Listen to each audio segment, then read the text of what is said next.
Se curte esse tipo de conteúdo, dá um like e se inscreve no canal. Um clique ajuda muito a gente a postar mais vídeos. A cena inicial mostra Vishni ajoelhada diante de guardas, espada apontada, acusada de matar o imperador. Ela é uma transmigradora, ex-funcionária de escritório na Coreia, que reencarnou como coadjuvante no romance Vishni Ailmorin. Surpresa, ela seguiu o roteiro do livro, esperando um dia voltar ao seu mundo original. Na trama, Vishni faz amizade com o príncipe Jaden, expulso do castelo por ser filho ilegítimo. Ele a via como única família, e hoje ela será executada por Jaden, o que o ferirá e o tornará tirano. Ela está ajoelhada quando Jaden surge, lindo, implorando que negue tudo. Ela o ignora e confessa abertamente o crime.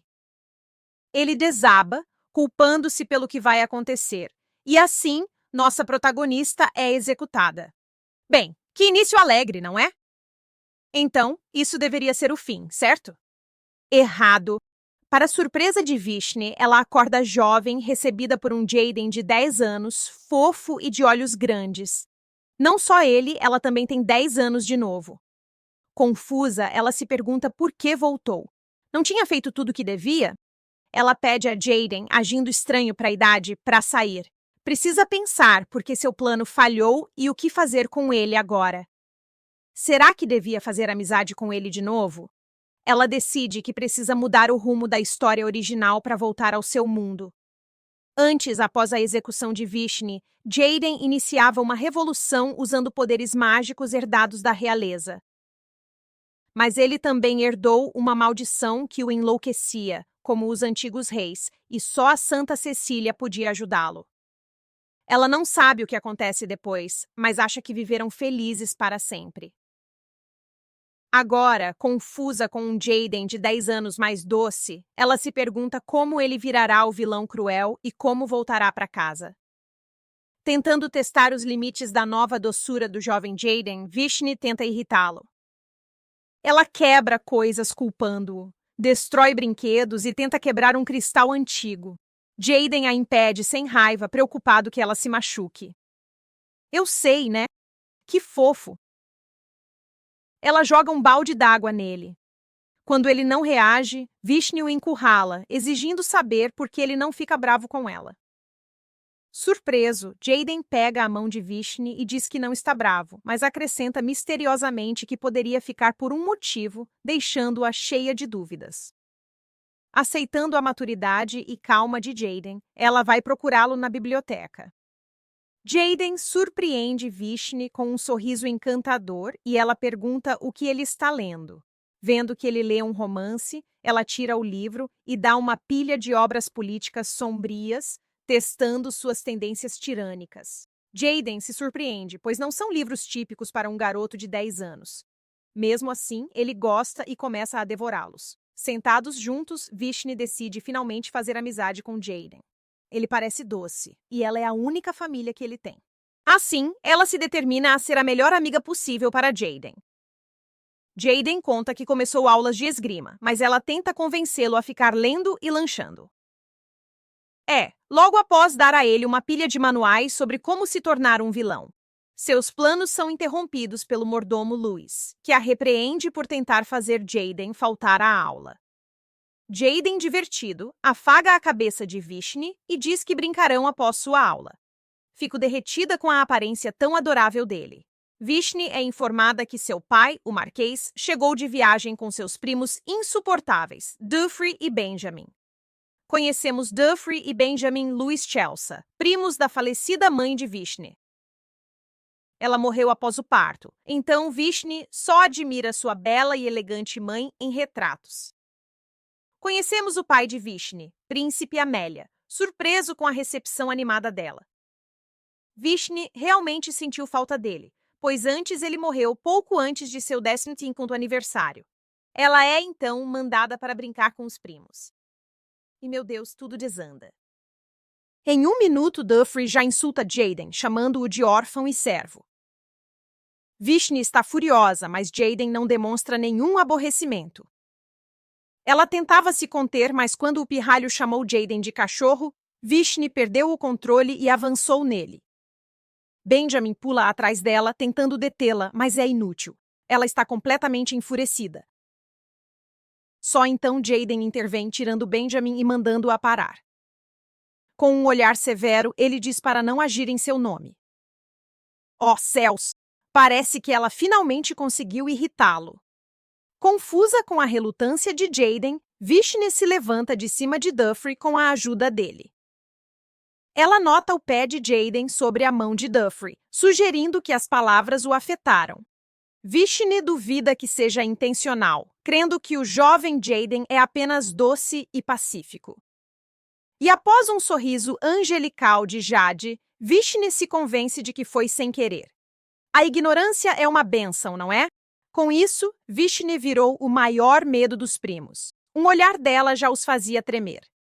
Vemos Vishni, Jade, os primos e o Marquês jantando em família. O Marquês pergunta se os primos e Jade se dão bem, e com um olhar de Vishni, eles dizem ser grandes amigos de Jade. O Marquês então pergunta a Jade sobre suas aulas, já que ele parece se destacar na esgrima. Ele pergunta se Jade quer um tutor mais qualificado. Jade recusa as aulas de esgrima e pede um tutor de magia. Todos ficam surpresos com o pedido de Jade. O Marquês e Vishni sabiam que Jade devia ter magia por ser da realeza, mas diziam que foi abandonado por não ter mana. Obviamente, ele foi abandonado devido às formalidades da família imperial, já que foi criado por alguém não real. Copos derramam quando ele menciona querer ser ensinado pelo Grão-Duque Kaufmann, o famoso irmão lunático do imperador. Isolado do mundo há tempos, seria impossível o Marquês contatá-lo, além de ser conhecido como louco, fora a maldição familiar. O Marquês hesita, mas, como com Vishni, um sorriso suave de Jade o conquista. Quer dizer, também não podemos culpá-lo. Em seguida, Vishni decide iniciar aulas de esgrima com Jade e obriga os primos a participarem. Parece que ela achou o lugar perfeito para chutar a bunda deles de forma legal. Vai, Vishni! Por fim, o capítulo encerra com uma cena linda. Vishni consegue fogos de artifício e os acende à noite com os primos e Jade. Ele a olha com adoração, dizendo que jamais esqueceria aquele momento. Na aula de história, Vishni está distraída enquanto o professor atraente ensina a ela e Jade sobre o mito fundador do Império. Como o primeiro imperador matou o dragão Tarantoy e usou sua magia para fundar o Império. Ela sonha acordada com os olhos brilhantes de Jade na noite dos fogos. Eu também, mana. Idem. Durante a aula, Jade pergunta ao professor sobre a causa da morte do primeiro imperador. Isso deixa Vishni inquieta. Ela se surpreende ao ouvir uma criança de 10 anos fazendo perguntas tão mórbidas. Pensa que deveria ficar feliz, já que deve criá-lo para ser tirano, mas ainda assim fica perturbada. Ela também se pergunta se ele se refere à maldição da família imperial, embora seja improvável, pois é segredo fora da realeza. Jade só deve descobrir sobre isso após aprender sobre suas habilidades mágicas mais tarde. Suspeito. Surge uma tensão entre Vishni e Jade após a aula, quando ele pergunta se ela acha o professor bonito. Mais especificamente, ele pergunta se ela gosta dele. Adoro como a Jade parece ser tão transparente.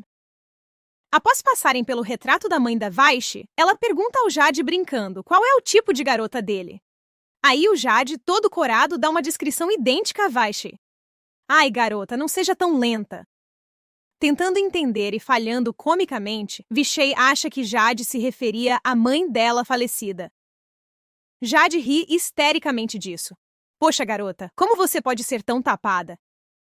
Ele diz que a mãe dela lembra alguém que ele sente falta, e Vishay chora achando que é a mãe dele. Jade enxuga as lágrimas dela, dizendo que não é o que ela pensa e que se verão de novo um dia. Vishay, ainda achando que é sobre a mãe dele, diz para ele animar, que se verão no céu, coitada. Pelo menos ela tem boas intenções, né? Mais tarde, Vishay tem um plano brilhante, tentar lavar o cérebro de Jade para mudar seu tipo ideal para alguém como a santa do romance original, uma sacerdotisa morena. Com a sutileza de um elefante numa loja de porcelana, ela diz na lata que ele deveria casar com uma sacerdotisa morena, pois são mais gentis que os loiros. É, super sutil. Jade então vira o jogo e pergunta se ela casaria com um moreno. Pensando em sua vida na Coreia, ela diz que provavelmente sim. Jade só está ouvindo o que quer ouvir neste momento. De repente, os primos aparecem para convidá-los a visitar a Rua da Capital no dia seguinte. As crianças chegam à Rua da Capital e veem um mago se apresentando em homenagem à nova torre cineira construída em frente ao templo. Existe apenas uma religião no Império de Taranto, onde todos adoram Losos, a deusa da benevolência. A religião é tão forte que o Papa tem o mesmo poder que o imperador. É por isso que quando Jade vira tirano, ele entra em conflito com a igreja, chegando a derrubar a torre. Vishai observa as mulheres bem vestidas e se sente mal com sua própria roupa. Jaden diz que ela é a mais bonita, mas Vishai, ingênua, acha que ele mente e sai às compras. Ela pede a Jade que escolha algo, e ele seleciona uma linda fita vermelha para seu pescoço. Criança de bom gosto. No fim, Vishai olha a igreja e reflete sobre Deus e sua transmigração para o romance, lembrando uma voz que a chamou ao chegar neste mundo.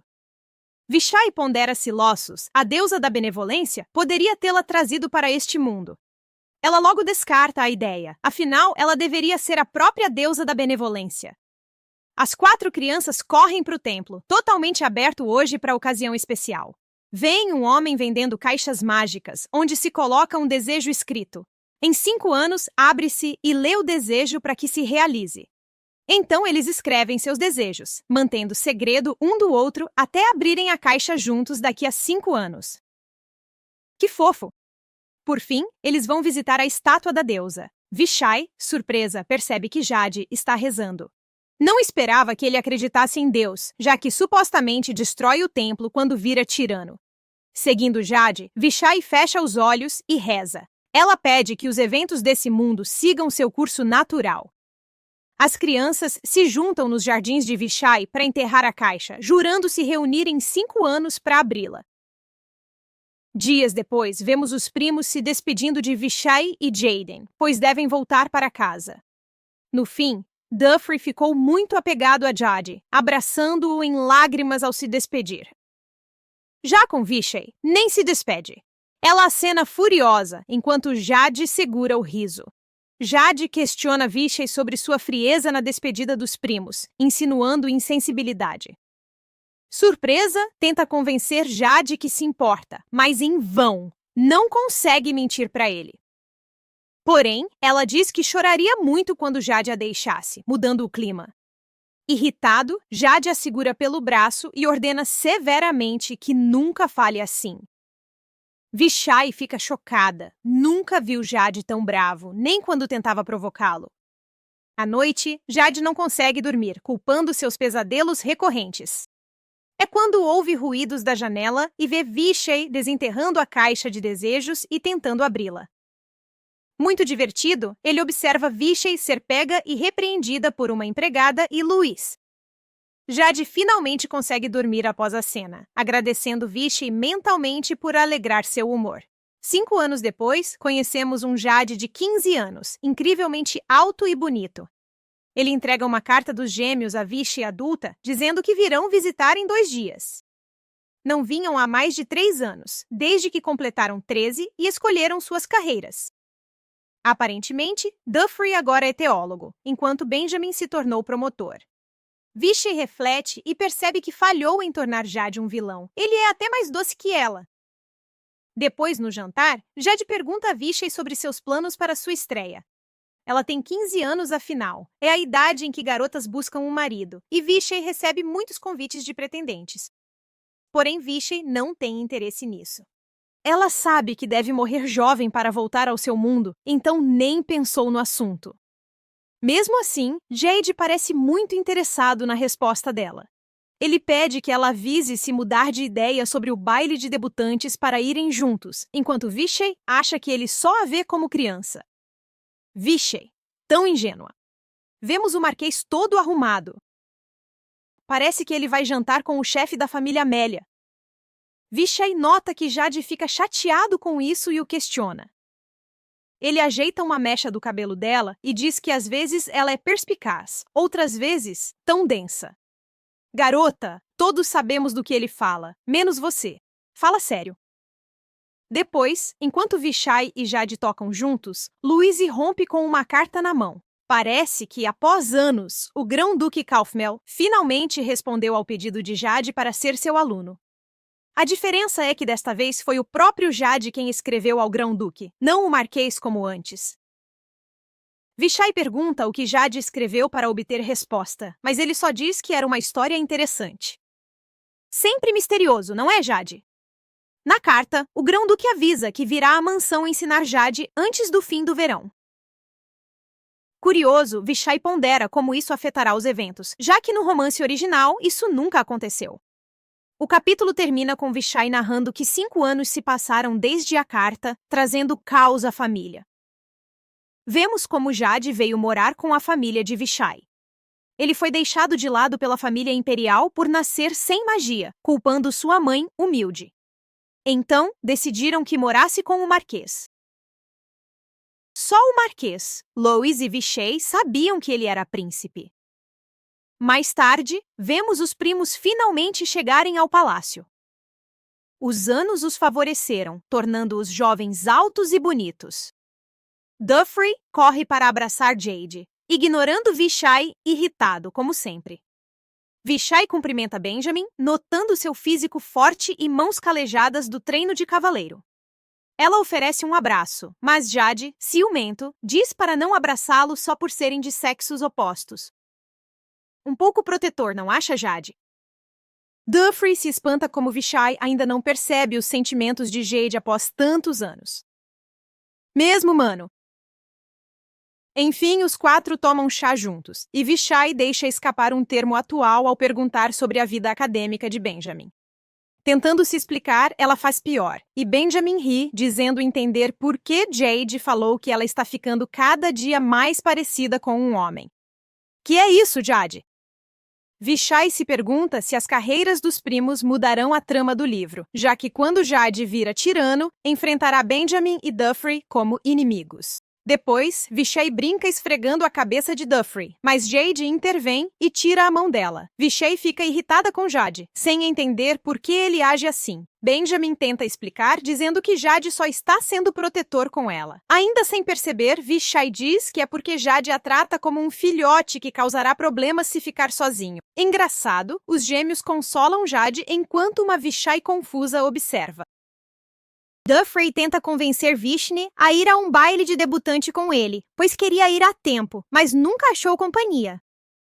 Novamente, Jade interfere e pega a mão de Vishni, dizendo a Dufrey que ela não está interessada.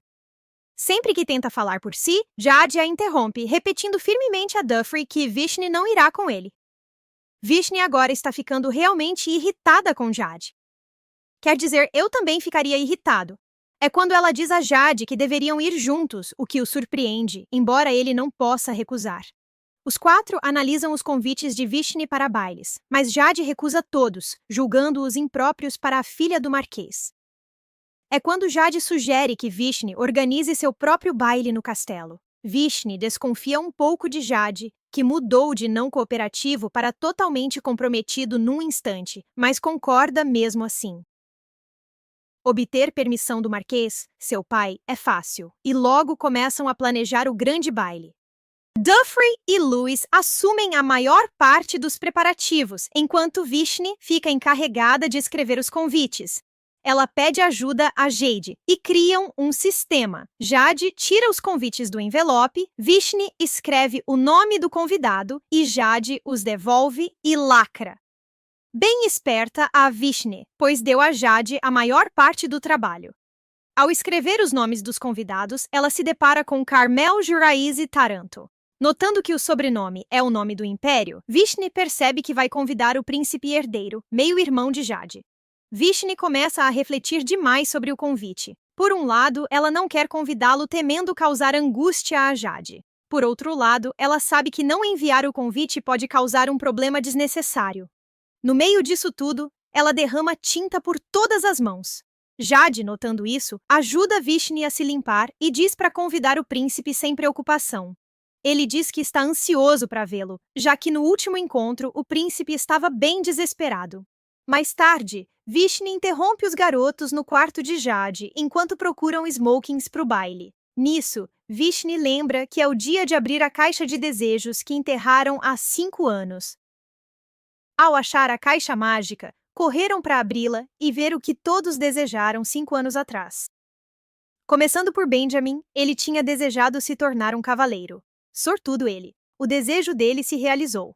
Depois, veio o desejo do Duffy, que era conhecer um dragão.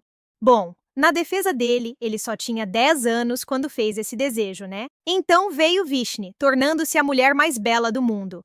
Todos ficaram histéricos, com Duffy dizendo que havia limites para o poder de um deus. Por fim, o desejo de Jade era que o desejo de todos se realizasse. Jade, fofa, inocente e pura. Dias depois, chegou o dia do baile de debutantes. Vishnu mal viu alguém, pois todos estavam ocupados com os preparativos finais. Vishnu nota Louis preocupado, e Jade explica que ele não quer que notem a ausência da mãe. Ah, Louis! Por fim, a criada Sofia leva Vishnu aos seus aposentos para se arrumar. Após horas de provas, escolhem um lindo vestido azul celeste longo para Vishnu usar no baile. Sofia, emocionada, entrega a Vishnu o colar favorito de sua falecida mãe. É quando uma elegante Jade entra, chamando Vishnu de deusa, fazendo-a corar. Mesma coisa, mana! Mesma coisa! Ele oferece o braço antes de entrarem no salão. Vishnu diz timidamente que ele está bonito. No baile, Vishnu logo fica exausta de tanta socialização. Ela avisa Jade que vai se esconder na varanda do jardim por um tempo. Relaxando sozinha, descalça, ela ouve passos masculinos se aproximando. Assustada, vira-se e vê um jovem que se apresenta como Félix, filho mais velho do Duque Pérsia. Vishnu reconhece seu rosto, pois o pai dele a executou em sua vida passada. Vishnu fica um pouco incomodada com a presença de Félix. Afinal, ele a lembra de sua execução. Após conversa educada, Vishnu pergunta se ele pretende ir embora. Félix diz que quer lhe fazer companhia e se aproxima como se fosse tocar seu cabelo. Sai fora, seu tarado! Por sorte, Jade aparece nesse momento com olhos frios como a noite e pergunta o que está acontecendo ali. Assim que nota que Vishnu está descalça, ele imediatamente a cobre com seu casaco. Um tanto protetor, mas tudo bem. Félix pergunta quem ele é, e ao ouvir o nome completo, Jade Mercian, ri como se soubesse algo e começa a tratá-lo com desdém.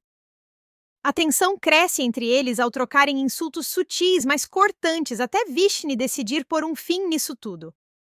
Ela diz a Félix para se comportar, que Jade é como um irmão e ele não tem direito de desrespeitá-lo em sua própria mansão. Isso aí, garota! Antes que proteste, vemos o príncipe chegar, e Félix corre para bajular o príncipe. Agora a sós, Jade ajuda Vishnu a calçar, limpando seus pés desconfortáveis. Vishnu tenta, de forma desajeitada, convencer Jade a descansar um pouco, para evitar que ele encontre seu meio-irmão e tenha uma experiência ruim. Jade, ciente das intenções de Vishnu, sorri e diz que ficará ao seu lado na estreia, perguntando se ela quer dançar com ele. Voltam ao salão e começam a dançar, enquanto os convidados murmuram sobre a semelhança impressionante de Jade com o príncipe. Ao dançarem, Duffy nota o príncipe olhando para Vishnu e Jade. Após a dança, vão à mesa de refrescos, quando Vishnu ouve um homem chamá-la por trás. Era o príncipe, obviamente. Virando-se e cumprimentando-o, com Jade ao lado, ela agradece por ele ter vindo ao seu baile. Ela hesita ao tentar apresentar Jade, dada a história entre eles. O príncipe a interrompe e diz que tá tudo bem, que já se conhecem. Ele se refere a Jade como prima de Vishnu. Vishnu fica arrasada, pois o príncipe negou publicamente qualquer ligação com Jade, mesmo todos sabendo a verdade. Depois, a sós com Jade, ela diz firmemente que ele deve virar imperador. Agora não é um plano de Vishnu para ele virar tirano. Ela fala sério, furiosa com o príncipe por descartar Jade tão friamente. Jade diz não ter interesse em ser imperador, O custo é alto demais. Vishni se pergunta ao que Jade se refere. Ela acha que pode ser porque ser imperador toma muito tempo e ele perderia relações. Mas se ele virar imperador, poderia conhecer Cecélia, a santa que quebrou sua maldição e se tornou seu verdadeiro amor. Sombrio, Jade questiona Vishni por que insiste tanto nele virar imperador, dizendo que parece que ela daria a vida por isso, e beijando sua mão, diz que não pode perdê-la por nada.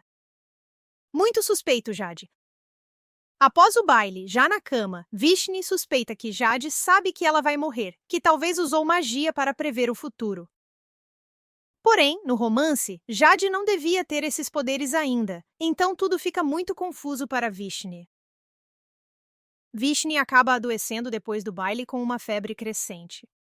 Vemos então Jade visitando-a à noite enquanto dorme e usando magia nela. Ele parece tê-la curado, pois no dia seguinte ela acorda completamente saudável. É então que Louis lhe diz que seu pai saiu repentinamente da mansão para ir ao território.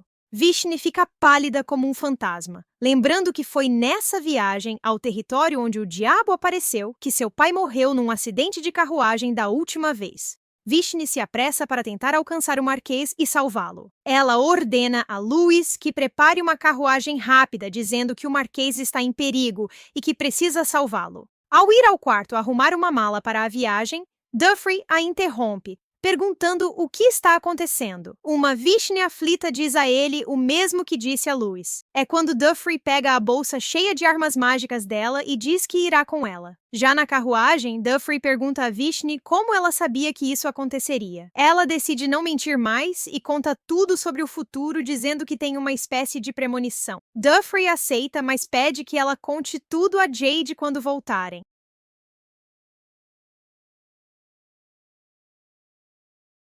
De repente, flechas atacam a carruagem, passando rente a Vishni e Duffrey, fazendo-a capotar.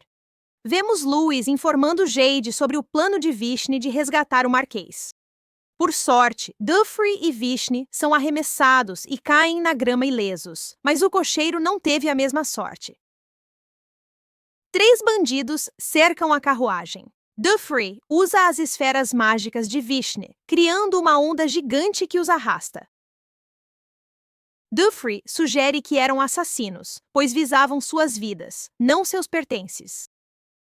Avistam fumaça na floresta e, ao se aproximarem, descobrem ser a carruagem do Marquês.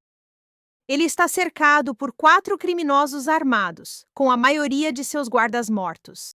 Vishni se pergunta se isso realmente aconteceu no romance, em vez do acidente de carruagem, ou se suas ações já mudaram o curso dos eventos. Ela e Duffrey ajudam o Marquês, lançando bolas de fogo mágicas contra os assassinos. Porém, a situação muda rápido e o Marquês é atingido nas costas por uma faca. Como sempre, Jade aparece na hora certa e, surpreendendo todos, usa magia avançada de escudo para protegê-los do ataque. Após derrotar os atacantes, Jade manda Duffrey levar o Marquês a cavalo até a cidade mais próxima para curá-lo. Jade então cobre os olhos de Vishni e os teletransporta para um lugar seguro. Vishni fica confusa, pois no romance, Jade só desenvolve poderes mágicos quando adulto. Antes que ela possa perguntar, Jade a interrompe e exige saber há quanto tempo ela sabia do acidente do Marquês e do futuro. Finalmente, Vishni percebe que Jade também deve ser do futuro, como ela. Mesmo assim, ela teme contar a verdade a Jade, receando as consequências futuras. Contudo, Vishni nem precisa falar para Jade notar que ela, como ele, vem do futuro. Jade, desesperado, segura-a pelos ombros e implora que explique por que sacrificou sua vida por ele tão facilmente antes, se alguém a forçou, já que disse: "Meu papel termina aqui." Arrasada, Vishni questiona se essa frase a impediu de voltar ao seu mundo original. Questionado, Jade confessa ter o poder de voltar no tempo com magia e assim pôde retornar antes de tudo acontecer. Vishni então entende que não voltou por ter errado nos eventos do romance, mas por causa de Jade. Jade diz a Vishni que não precisa se explicar, pois não importa para ele. O que importa é que ela está viva. Emocionado, implora que nunca mais o deixe. Completamente abalado, ele abraça Vishni e chora em seu ombro. Preocupada, Vishni tenta ajudá-lo, mas é inútil. Ele parece exausto de tanta magia e acaba desmaiando. Mais tarde, todos estão de volta em segurança na mansão. Jade adoeceu após usar muita magia e Vishni rezou por sua recuperação. Ela então visita seu pai, que está acamado, mas vivo. Ele a agradece, mas a repreende por fazer algo tão arriscado. Vishni está grata por salvá-lo, mesmo alterando totalmente o enredo. Desta vez, Vishni se permite sentir o calor da família fictícia. 4 dias se passaram desde o acidente e Jade ainda não acordou. Duffer e Benjamin têm a ideia de fazer um funeral para os cavaleiros e servos mortos no ataque, já que o Marquês ainda não se recuperou. Claro, Vishni ficou super abalada com o estado da Jade.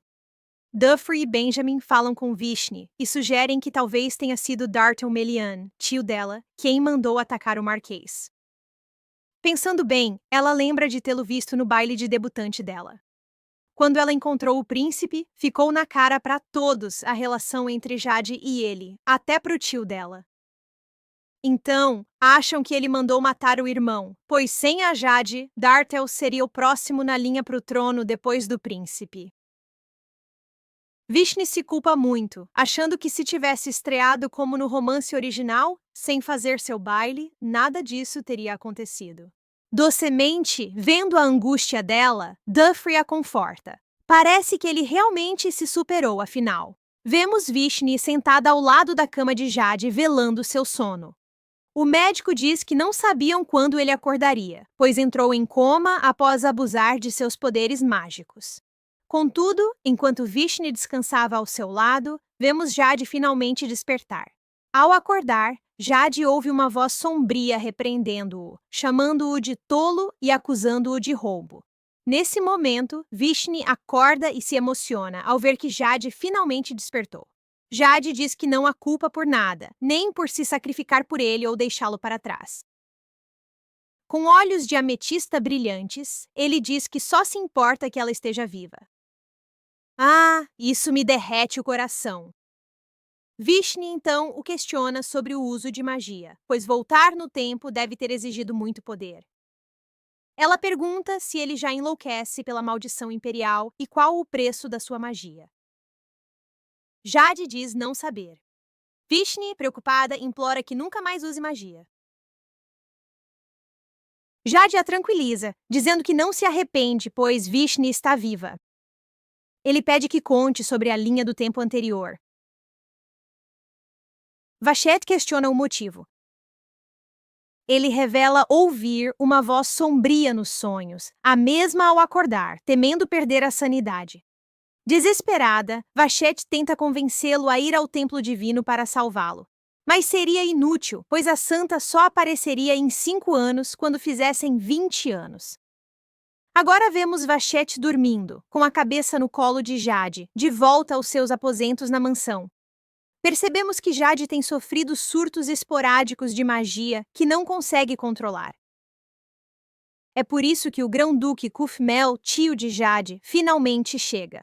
Lembre-se, Jade lhe escreveu uma carta há um tempo, pedindo para ser seu tutor de magia.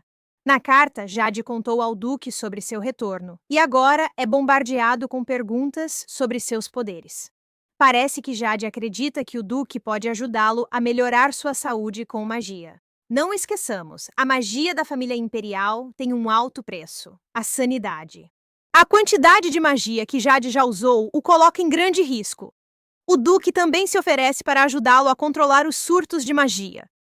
Mesmo assim, diz que devem voltar logo ao castelo, pois não sabe quanto tempo Jade tem. E assim, partem às pressas no meio da noite. Jade nem tenta acordar Vasheth para se despedir. Pode ser tirano, mas tem um fraco por ela. Na manhã seguinte, Vasheth fica arrasada ao saber que Jade foi ao castelo do duque sem se despedir. Contudo, ela entende a necessidade disso. Sabe que só o duque pode ajudar Jade, então fica feliz, mas está muito triste com a partida. Após a saída de Jade, todos na propriedade tentam descobrir quem contratou os assassinos. Não conseguem avançar muito, só têm suposições pessoais. Depois de um tempo, chega a notícia de que o tio de Vachette, Dertel Emelia, foi assassinado em casa. Uma carta detalhando seu desvio secreto de fundos foi achada perto do corpo, e testemunhas viram 2 homens de cabelo preto cometendo o assassinato. Vachette se pergunta se um dos assassinos era Jade, já que suspeitavam do envolvimento de Dertel na tentativa de matar o Kizzy. 4 anos se passaram. Vachette tem 19 anos agora, e nesse tempo todo, nunca recebeu uma carta de Jade. Ela criou o hábito de ir ao templo de Losós todo dia, rezar por uma carta de Jade e aproveitar o almoço grátis do templo. Adoro comida de graça. Te entendo, mana. Mas ela tem outro motivo secreto. Quer conhecer a Santa Cecília, que curou a maldição de Jade no romance original, para ajudar Jade a encontrá-la também.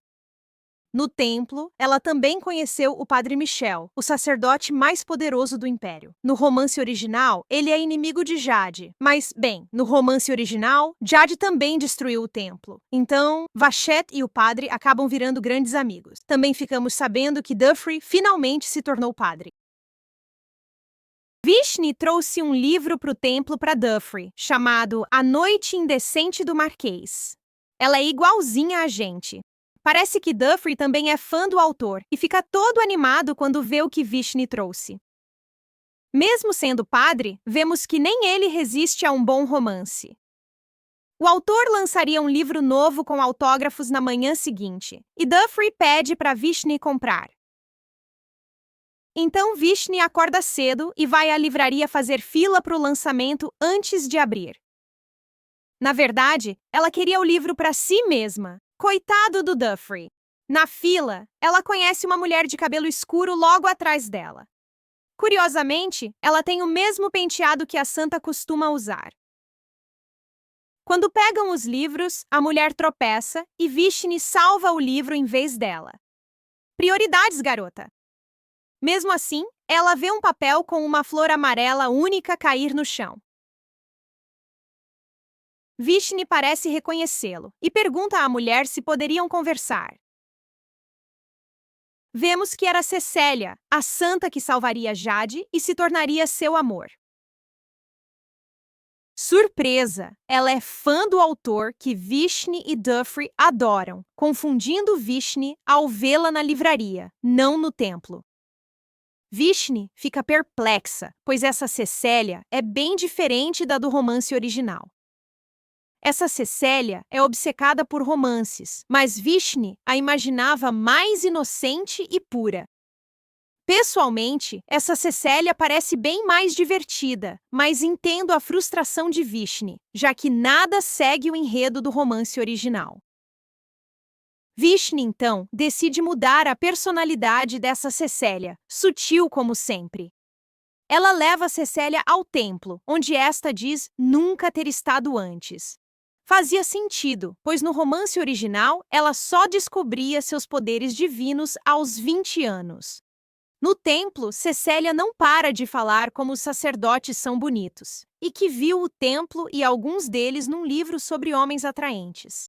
Ela fica super tímida e se esconde atrás de uma coluna ao ver Dufree, que ela achou lindo no tal livro. Dá para imaginar a irritação de Vishni com essa reviravolta. Cecélia parece caidinha por Dufree, dizendo a Vishni que ele é tão lindo que faz seu coração disparar. Durante o almoço, Vishni sugere que Cecélia faça um teste de poder divino. É um teste padrão que todos na cidade fazem quando crianças, mas Cecélia, criada numa vila, nunca teve a chance. Quando ela faz o teste, um forte raio de luz dourada inunda a sala. Como Vishni esperava, o poder de Cecélia é tão forte que o padre Michel corre para chamar o Papa, que vem ver pessoalmente. Finalmente, as coisas começam a seguir o enredo do romance. Cecélia é descoberta como a santa que salvaria o império, conforme a profecia que o Papa recebeu do oráculo. Agora, Vishni só precisa esperar o retorno de Jade. É quando vemos o Marquês receber uma carta do Grão-Duque Cafnel, que ele queima em seguida. Vishnu invade o quarto do Marquês e exige saber o conteúdo da carta. Porém, o Marquês a agarra pelos ombros e a proíbe de voltar ao quarto ou falar da carta, sem dar mais explicações. Dias depois, Vishnu vai ao templo ajudar o padre Michel com algo. Ela pensa em fugir de casa para encontrar Jade no castelo do Grão-Duque sozinha, pois não aguenta não saber se Jade está bem. Enquanto reflete, Padre Michel se aproxima e pede que ela veja Cecélia, que queria encontrá-la há um tempo. Ao se encontrarem, Cecélia puxa Vishnu pelo braço e a leva para um lugar afastado dos padres.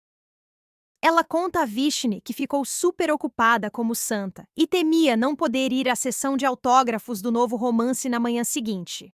Te entendemos, garota! Vishnu se sente culpada, pois fez Cecélia virar santa bem antes do que o romance planejava. Então, ela tem a ideia de tirar Cecélia do templo em segredo para irem juntas à sessão de autógrafos no dia seguinte. Na manhã seguinte, vemos Vishnu e Cecélia animadas na fila, esperando a livraria a abrir. De repente, elas veem um exército de homens surgir diante delas. Percebem que não é a guarda imperial e é grande demais para ser o exército de uma só família. Notam que eles estão indo direto para o Palácio Imperial. Vishnu se pergunta se é o início da Guerra do Romance, mas começando muito antes do previsto. De repente, Dufree aparece numa carruagem e apressa Vishnu e Cecélia para dentro. Voltando ao templo, Dufree as repreende por terem fugido. Vishnu pergunta o que acontece, e ele diz que o imperador morreu e o palácio está em lockdown. Surpresa, Vishnu pede a Dufree que a leve para casa. Ao chegar, ela exige ver seu pai. Louis diz que está em reunião, mas Vishnu nem liga. Ela invade a sala e vê que ele estava com o Grão-Duque. Vishnu liga a carta queimada à morte do imperador. O Grão-Duque sai quando Vishnu chega, pedindo ao Kise que repense a oferta. Quando ele sai, Vishnu pergunta ao pai o que está rolando. Ele diz que o imperador estava doente, mas ela desconfia e pergunta se foi Jade. Pelo olhar do Kise, ela saca que Jade teve a ver com a morte do imperador. Nada é dito, mas ela conclui que, mesmo negando, ele matou o imperador pelo trono de novo. Dufree leva Cecélia para o templo e topa com Benjamin, agora cavaleiro, trazendo cartas da realeza. À noite, Vishnu reflete em seu quarto por que Jade repetiu a história, mesmo sendo diferente desta vez. Ela tem muitas dúvidas, mas sabe que só Jade pode respondê-las. Da varanda, imaginando como Jade está agora, ela acha ter visto sua figura nos jardins. Corre para procurá-lo e, no jardim, sente o forte abraço de Jade por trás, dizendo que sentiu muito sua falta. Estou derretendo! Que emoção! Abraçando-a por trás, Jade diz a Vishnu o quanto sentiu falta dela, de cada parte dela. Eu morreria se fosse a Vishnu.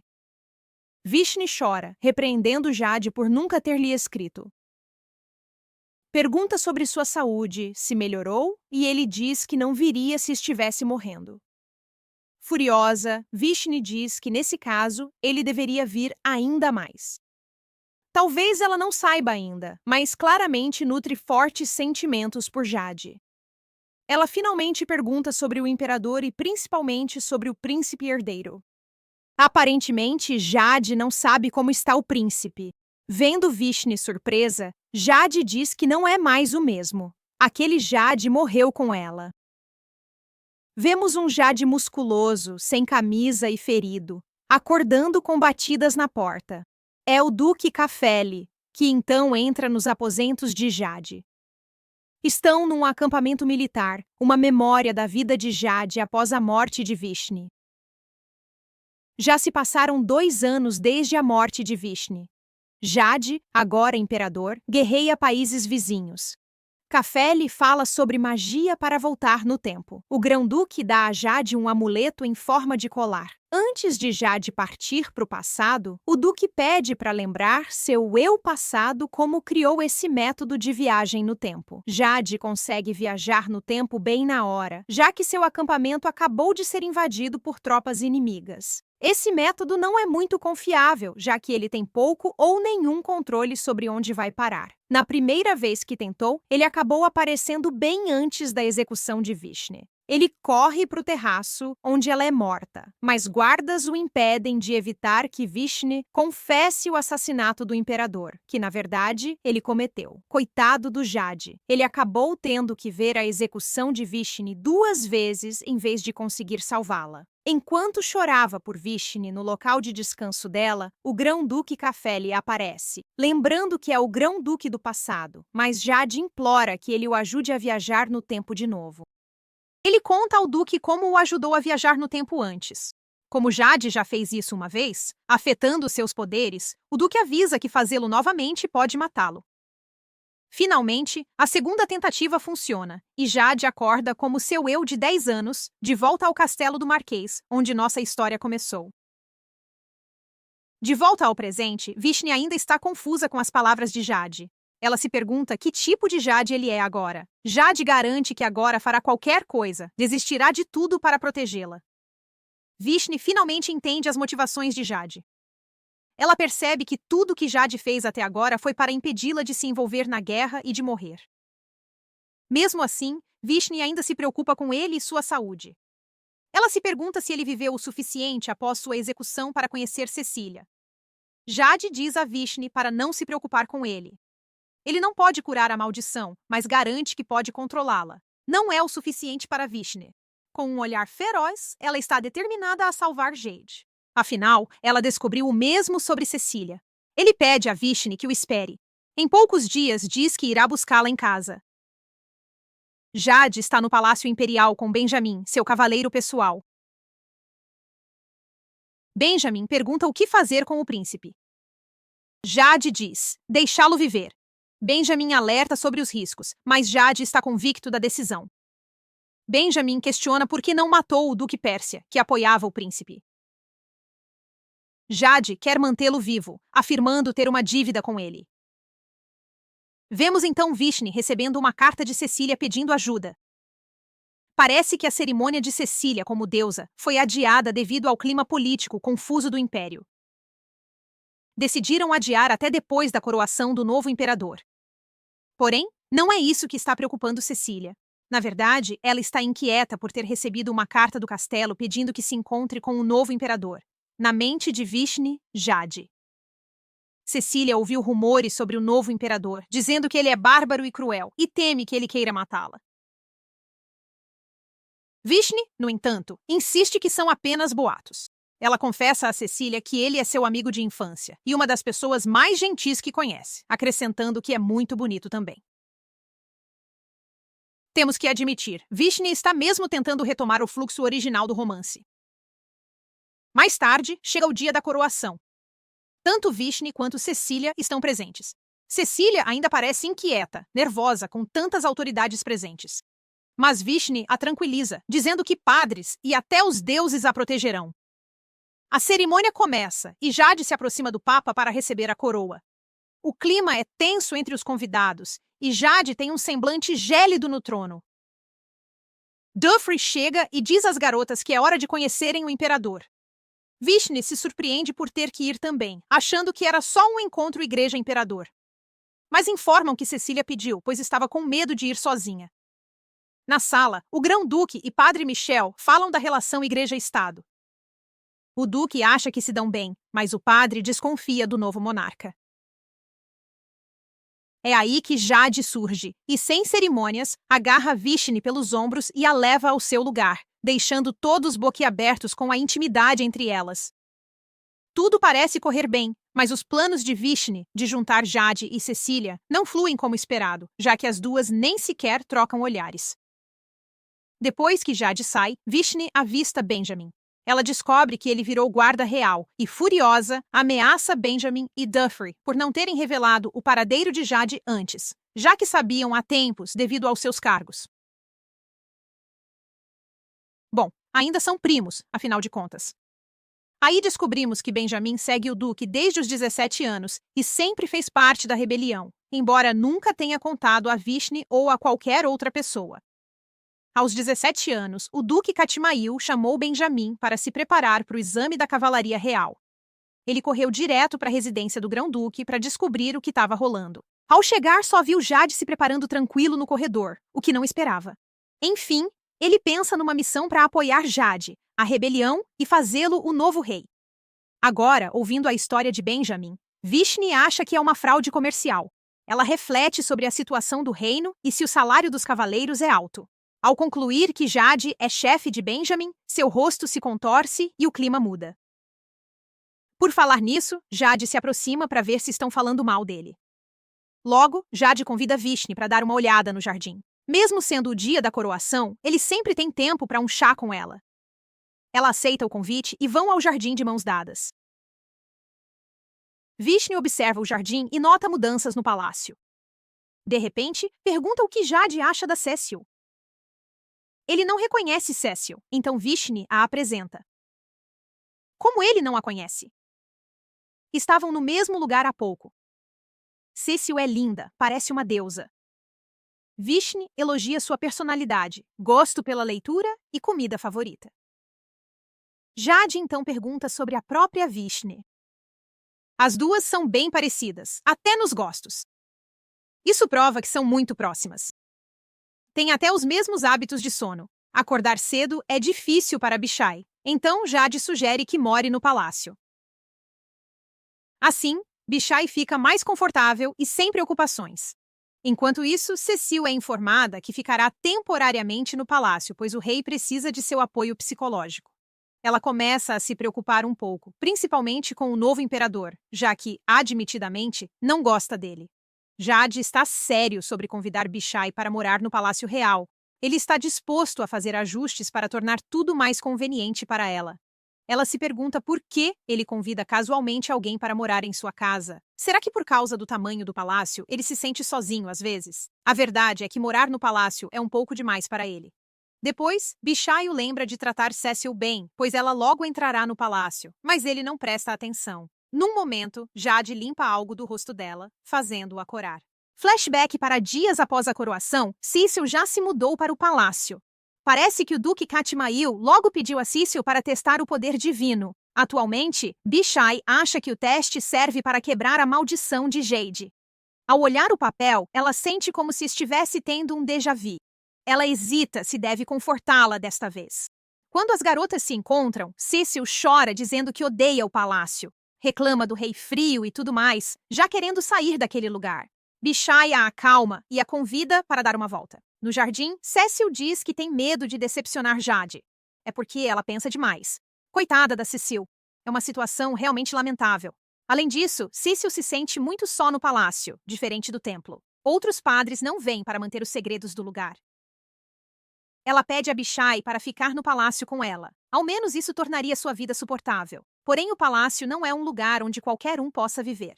Mesmo amigos de infância, Bishai não acha que ela e Jade sejam próximos. Falando nele, Jade surge e interrompe a conversa, assustando as garotas. Ah, não! Ele deve ter se ofendido com o que ela disse. Jade repete as palavras de Bishai. Ela teme que ele tenha ouvido tudo. Ele pergunta de novo sobre ela se mudar para o palácio. Bishai vê isso como sinal de que ouviu tudo, temendo piorar a relação. Jade menciona a pena por insultar a realeza, o que Bishai vê como ameaça.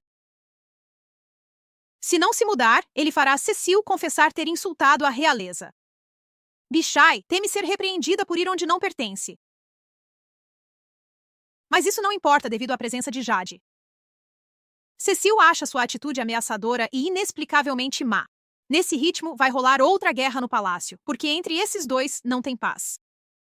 Depois, Bishai resolve se mudar para o palácio, deixando Cecil feliz da vida e Jade satisfeita. Ver os dois contentes com a decisão dela faz parecer uma dupla de golpistas. É o único momento em que os dois se entendem. Logo em seguida, Cecil recebe uma ligação do Grão-Duque. Ela se despede, lembrando Bishai para vir o quanto antes. Agora, Bishai e Jade ficam sozinhos. Ela nota que ele está todo feliz, satisfeito com Cecil pela primeira vez. Ele diz que Cecil só ouve ela, não ele, e conclui que Bishai gosta mais dela. Ela nega e ri, sacando que ele está usando o velho truque do quem você prefere.